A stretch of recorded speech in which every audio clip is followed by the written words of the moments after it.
Ce premier samedi du mois, le ministre de l'Équipement, de l'Aménagement du Territoire et des Grands Travaux a plutôt choisi d'être sur le terrain.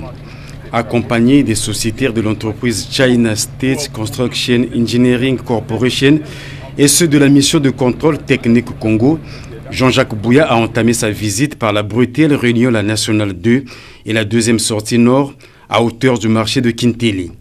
De là, le cortège s'est rendu au village Massa en passant par la traversée des 1000 logements de Kinteli. Sur ce trajet de 52 km, les bourbiers sont déjà traités et la couche de renforcement posée.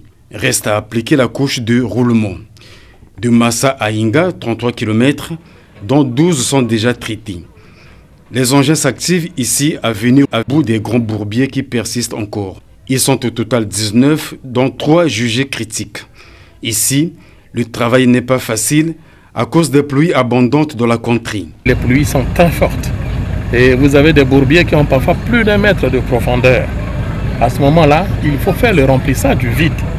Et malheureusement, en temps normal ou en temps de saison sèche, ce type de remplissage se fait avec le sable jaune. C'est plus aisé et moins coûteux.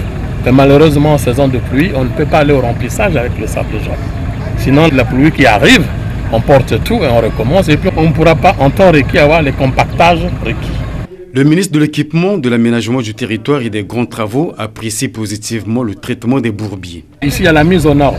La plateforme aujourd'hui, elle est faite à 11 mètres avec une route de 9 mètres. Si effectivement la ressource était disponible, oui, il s'agit en plusieurs tronçons en établissant à peu près 6 tronçons, arriver à faire Massa, Inga, Ichwali, Ngo, Yanfula, Gamboma, Olombo, Oubuya, Wando, systématiquement. Le gouvernement projette de réhabiliter la Nationale 2, la renforcer et élargir sa chaussée. La circulation aisée des personnes et des biens en dépend.